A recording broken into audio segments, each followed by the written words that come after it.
Welcome to Badminton Unlimited, your weekly access to badminton and beyond. This week, Indonesian starlet Chico Aura Dwi Wardoyo shares with us his ambitions in bringing back Indonesia's glory days in men's singles. And we go behind the scenes to learn more about the racket stringing profession.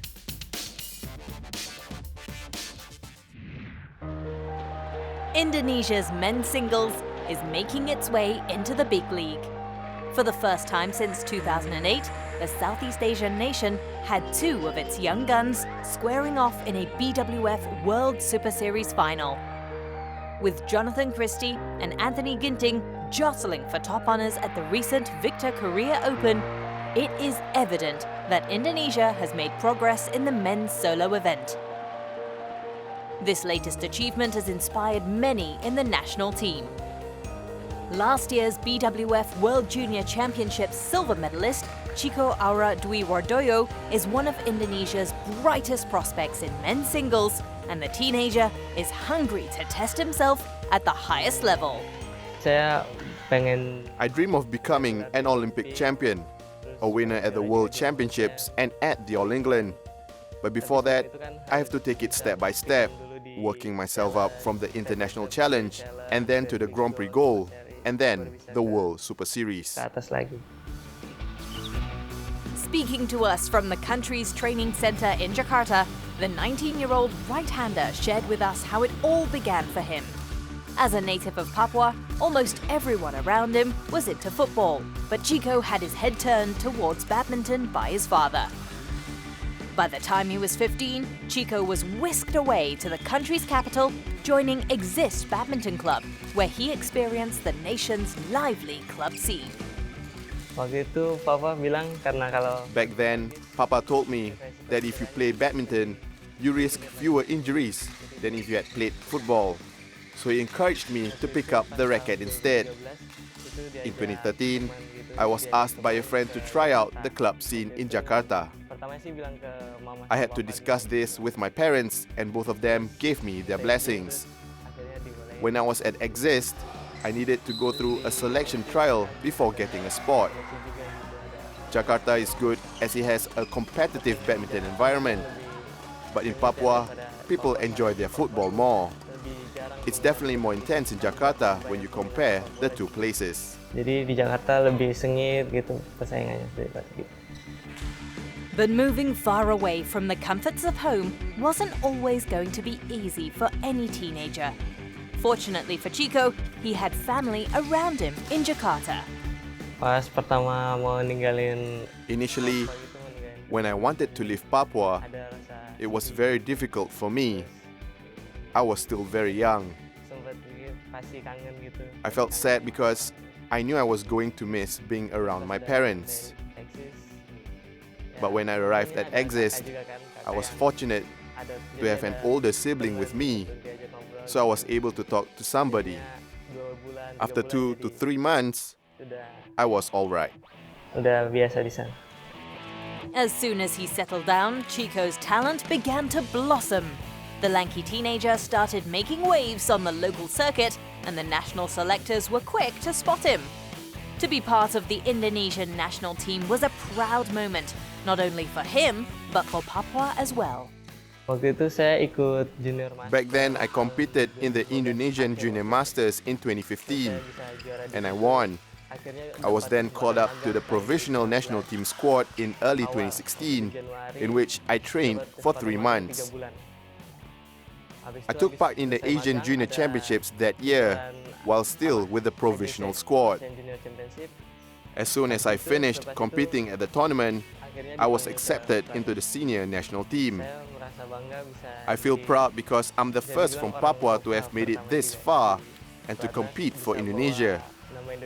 Here at the National Training Center, the training and physical intensity is much higher than the clubs. And here, I've better sparring partners. Refining his natural talent in a high-quality training environment, Chico thrived.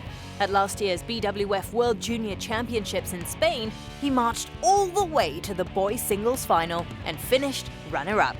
While he was surprised he went as far as he did, Chico couldn't help but wonder how different the result would have been if things had gone his way during the showdown against China's Sun Feixiang.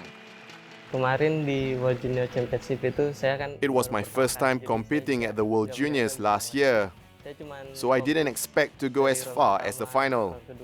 I was only concerned about doing well in every round and progressing in the tournament.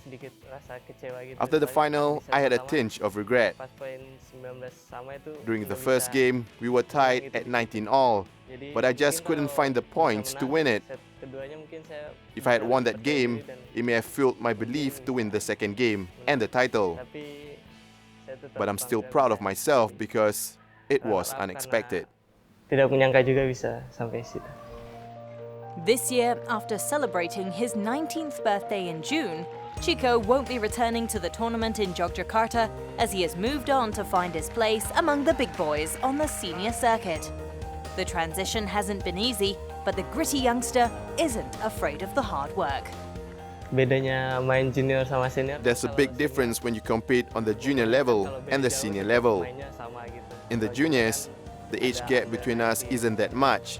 It's capped at under 19. But once you're with the seniors, your opponents could be so much older than you. I need to work hard to make up for my inexperience. I have to fight any feelings of fatigue or laziness. I just need to think about my folks back home who are always supporting me. They're my inspiration during difficult times. Saya paling ingat itu dah, ingat orang tua. Indonesia's latest stars in men's singles will be aware that there will be greater expectations on them after their breakthrough in Korea. And with the likes of Chico Aura Dwi Wardoyo patiently waiting in the wings, the country's revival in the solo format is in line for more exciting times ahead. Mungkin di Tunggal Putra kan. The men's singles team here may mainly be made up of young players, but we have the belief in our potential and talent. Together with the rest of them, we believe all of us are capable of bringing more glory to Indonesia in the near future. Ada membawa gelar buat Indonesia ke depan.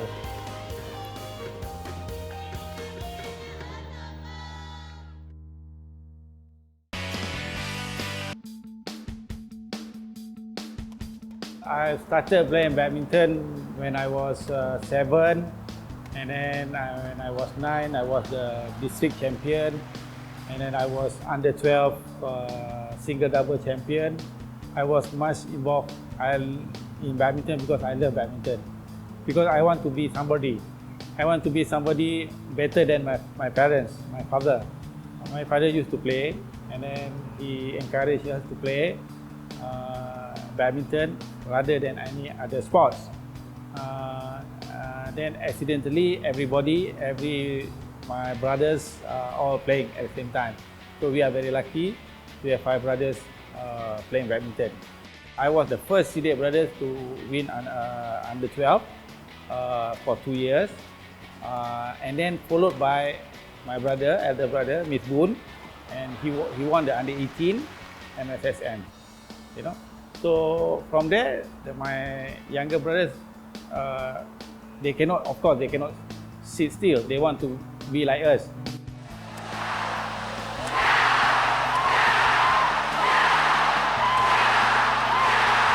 So they've done it, 59.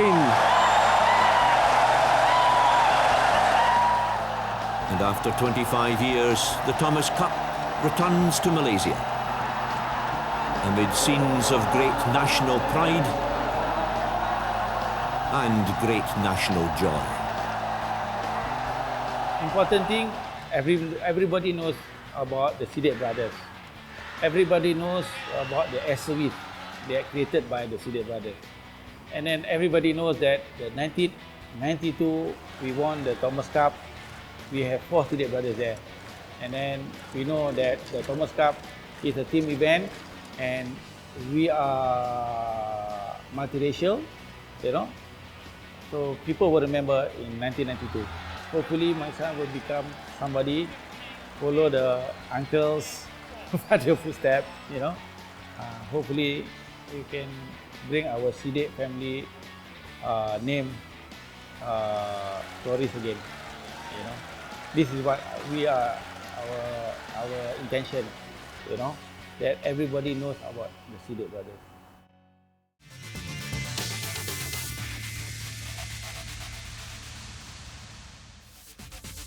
After the break, the Yonex stringing team gives us insights on what it takes to string a racket at a major event.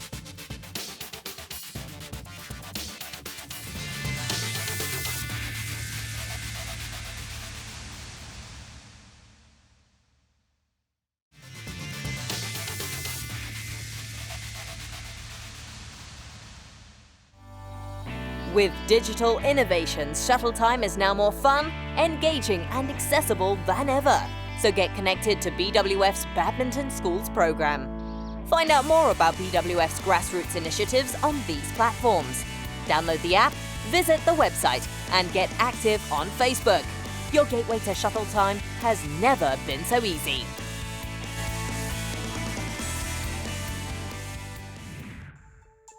With only 4 remaining MetLife BWF World Superseries tournaments left on the 12-leg tour, the race to make the cut for the Dubai World Superseries finals is heating up. Only the top 8 singles players and doubles pairs will be invited to contest in the Desert City. Let's take a look at the men's singles contenders on the Destination Dubai rankings after 8 tournaments. In the number 1 spot is Son Won-ho. The Korean ace has yet to clinch his first Super Series title this year, but with back-to-back semi-final finishes in Korea and Japan, Son dethroned India's Kidambi Srikanth to take the number 1 spot. Europe returned to the top 8 after a 12-week hiatus, with Victor Axelsen leading the charge for the Danes. The newly crowned world champion climbed a massive 11 places to 5th after emerging triumphant against Malaysian superstar Lee Chong-wei at the Daihatsu Yonex Open Japan. Meanwhile, Chinese Taipei's Chou Tiancheng is in 3rd place. China has 2 players in the top 8, with Shi Yuqi and Lin Dan in 4th and 8th respectively. And Lee Chong-wei climbed up 8 spots to 6th after his runner-up performance in Japan to ensure that Malaysia are not left out of the race. Log on to BWFWorldSuperseries.com to read all the news and information on the MetLife BWF World Superseries tournaments. The Destination Dubai rankings are updated every Thursday following a Super Series event, so check in on the site to keep up to date on the top 8 players in singles and doubles making their way to the finals in Dubai.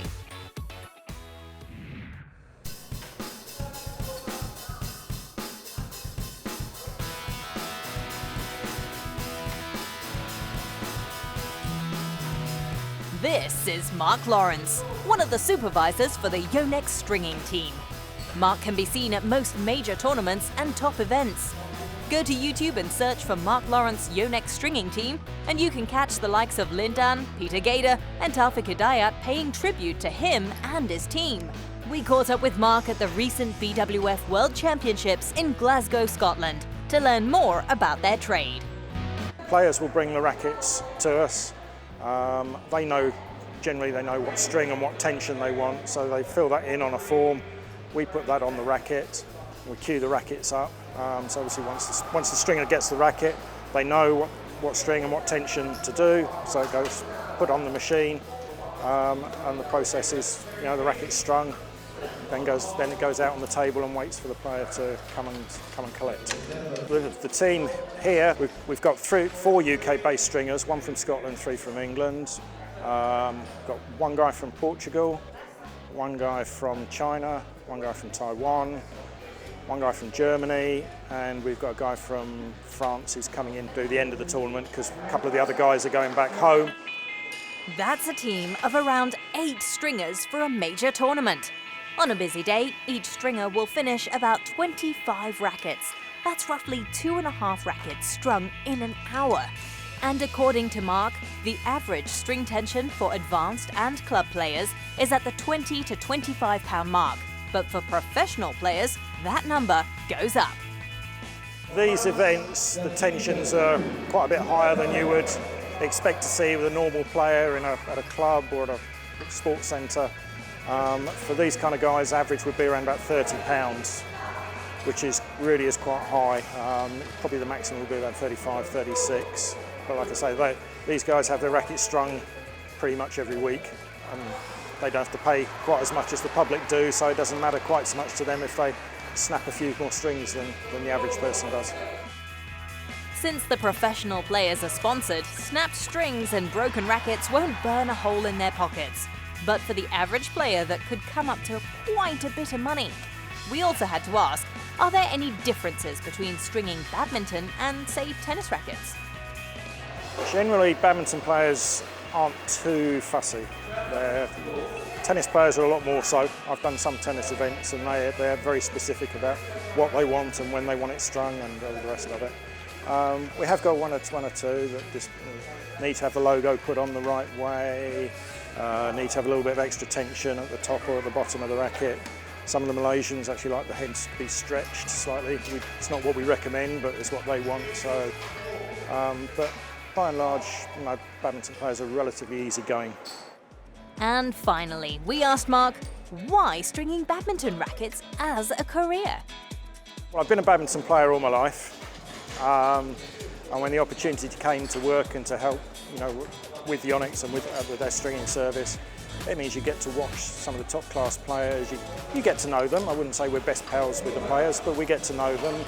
We know kind of what they like, what they don't want, and that all helps. It's the communication with the players. They tend to trust us because they've seen us around so many times at the different events. And for me, it's the opportunity to travel to different places and to meet people and doing stuff in a sport that I've loved for the last 40 odd years. So. And done.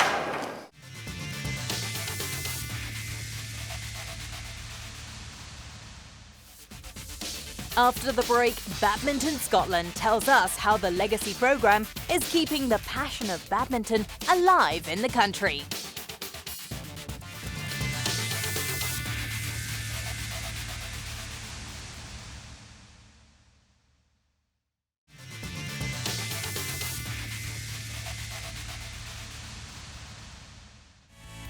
Get connected with us on social media. Follow us on Twitter and Facebook and tell us what you think of the latest news. Or perhaps you just want to leave an encouraging post for your favourite player on Facebook. If you've got any comments or photos, share them with us on these social media platforms.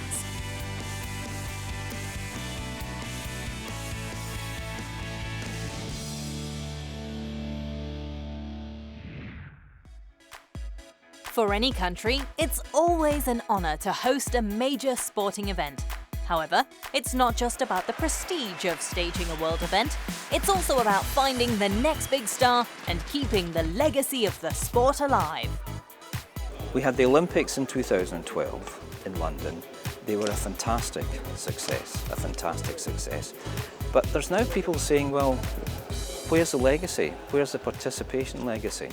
We had the Commonwealth Games here in 2014, and the same questions are being asked, but we know that badminton has already had a kick from the Commonwealth Games in 2014, and we are determined to max out the opportunity.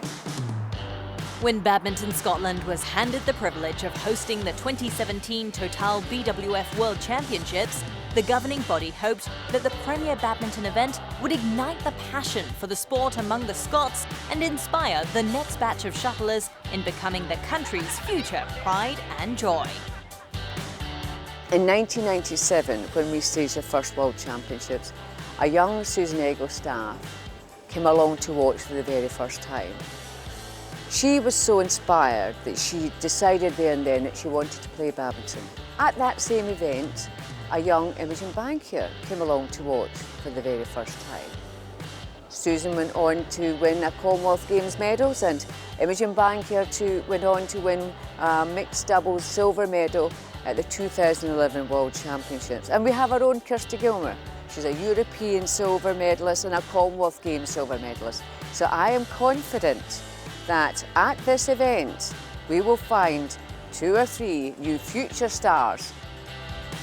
When the World Championships got underway in August, Badminton Scotland also set in motion their legacy plans with key objectives that centred on participation, education and volunteering.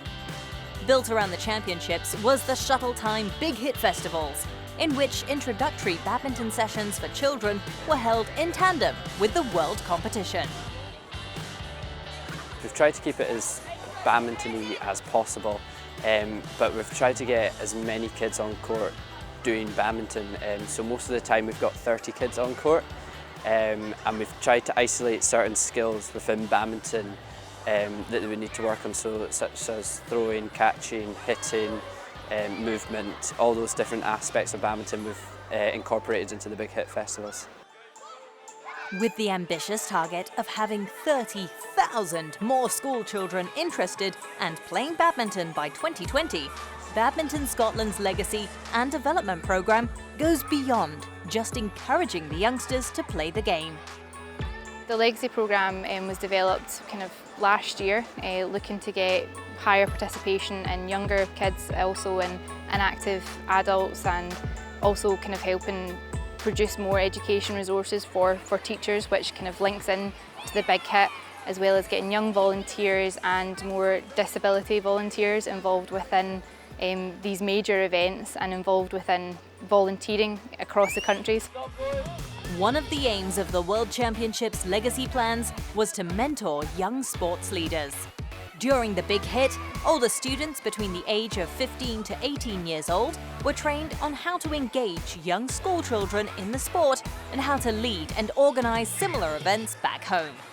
The Young Sports Leader programme, what we've tried to do is get as many of the higher kind of pupils, so S5, S6 pupils, into badminton and coaching. So what we're doing is we're training them up in 3 different aspects of badminton, one of which is the Big Hit Festival, so they can actually go out and deliver festivals like this themselves, but also if they're going out into primary schools as part of the Young Sport Leader programme, they're able and they have the skills to do that. In my case, it was just a subject that I picked in school. It's called Sports Leaders, and basically we just get opportunities like this that we obviously take part in, volunteering and stuff, and we come out here and help kids. Well, I think it brings so much joy and obviously experience. You meet new people, you become so much more confident doing this. So it's just fun. Another part of the legacy programme was the career, long professional learning sessions for teachers who had accompanied the students to the Big Hit event. The course educates teachers on ways to incorporate the sport in their school curriculum. CLPL is for the primary school teachers themselves, and they actually get to see how it actually runs themselves and ask any questions by our superb sort of CLPL staff who are on hand all day to kind of answer any questions. And the teachers are really responsive to that because they can actually see how badminton can be played on a one-court hall, because most of the time in our primary schools we don't have 4 courts, so it's basically what can a teacher do with 30 pupils on one court and still do badminton at a high level. So. We've used badminton as the basis for it, but what we're getting from teachers and what we planned ourselves was that a lot of the activities the children are doing are really transferable to all sports. So whether it's about balance, coordination, about footwork, about strength, yes, we're relating it to badminton, but it's something that children need in every sport they're going to do.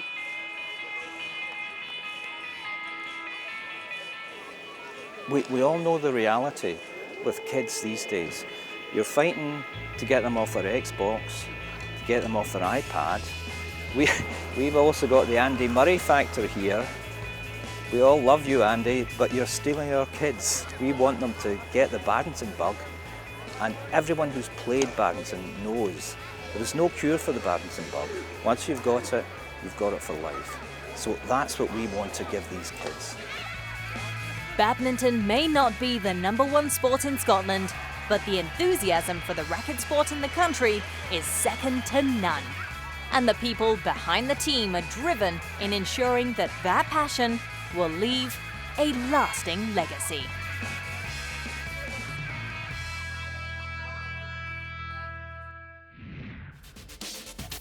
Let's take a look at the tournaments coming up in the next few weeks in our Badminton Unlimited calendar.